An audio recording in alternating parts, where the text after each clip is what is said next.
My job is to put in place a regulatory framework, to create a regulatory framework, this is what I'm working on, in order that the market can deliver energy efficiency. And I'm going home. I was planning to, because if you listen to what we've just heard, this is about the market delivering energy efficiency. Each of the things, I mean, it's a brilliantly put together programme, I think, each of the things that we've heard from is businesses who in one way or another are finding ways to overcome the barriers that we knew about to deliver energy efficiency. For the last 12 or 18 months, the European Mortgage Federation, European Covered Bond Council has been looking at the ways in which banks can contribute to improving energy efficiency in the European Union. So we know, for example, that buildings account for a large percentage of consumption of energy in the European Union, and we know that the European Commission wants to improve energy efficiency in the Union to meet its EU 2020 energy savings targets. So we've been looking at how we can contribute to that. And so what we are proposing is a private bank financing initiative to support households in the energy efficient renovation of their properties.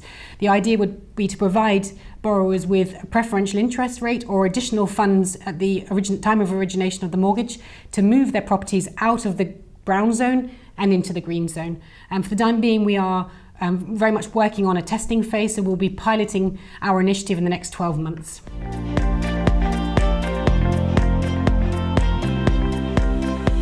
The main changes that our members at the Construction SMEs of Europe are forecasting are the changes in the services that they have to deliver to end clients all over Europe for energy efficiency renovation. Those main changes require also a shift in skills which will deliver social skills, non-technological skills that are so badly needed in order to work together across the different trades of the construction sector and deliver those one-stop shop solutions that clients are expecting.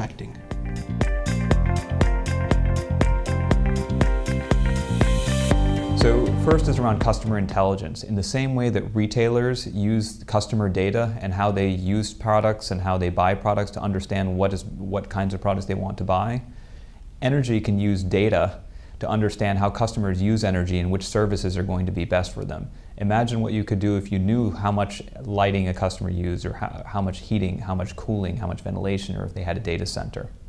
Second, operational savings are an opportunity to double the size of the energy efficiency market. Operational savings are things like controls that help see when things are on at night, or when things are on holidays, or when things are heating and cooling might be working against each other. Data is the only way to see these things in the off hours when auditors are not there. Third, customers around the world are beginning to expect new services from their data.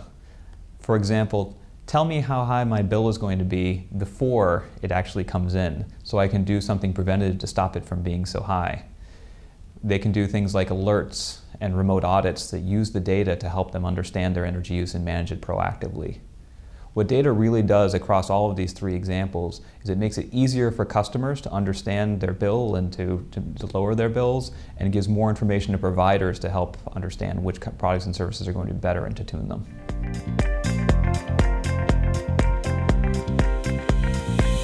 We provide our clients with a lot of guarantees to give them confidence and comfort, and to push them to use energy conservation measures. To do that, we use the International Performance Measure and Verification Protocol, which is IPMVP. We do a lot of measurement before with our clients, so they have comfort regarding where they stand, and we set up targets and verification measures to see where we want to go.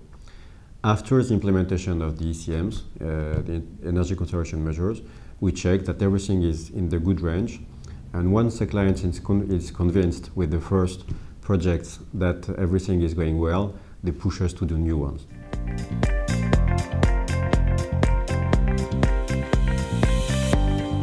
Buildings are not standalone objects. They are part of an environment, of a wider system. So if we want to improve this system, we have to take into account the surrounding installations of these buildings. District heating and cooling is already and will be at the heart of the future nearly zero emission cities. It is a no regret enabling technologies, supplying today low performance buildings at high temperature, and tomorrow nearly zero energy buildings or passive buildings, which by the way will still have heating and cooling needs, at low temperature.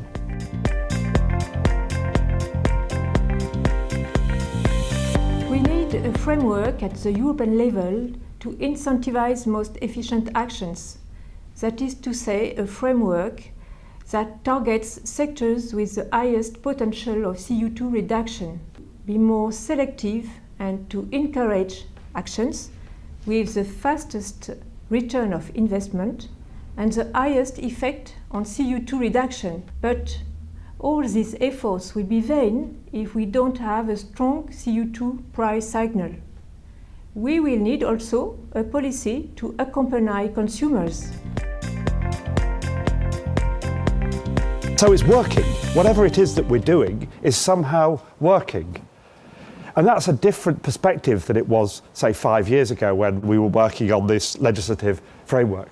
And it fits in with the analysis that we've come to, that what we need to do in our revision of the Energy Efficiency Directive and of the Energy Performance of Buildings Directive is not a thorough, complete rewrite and change. It's really points here, points there that we're looking at.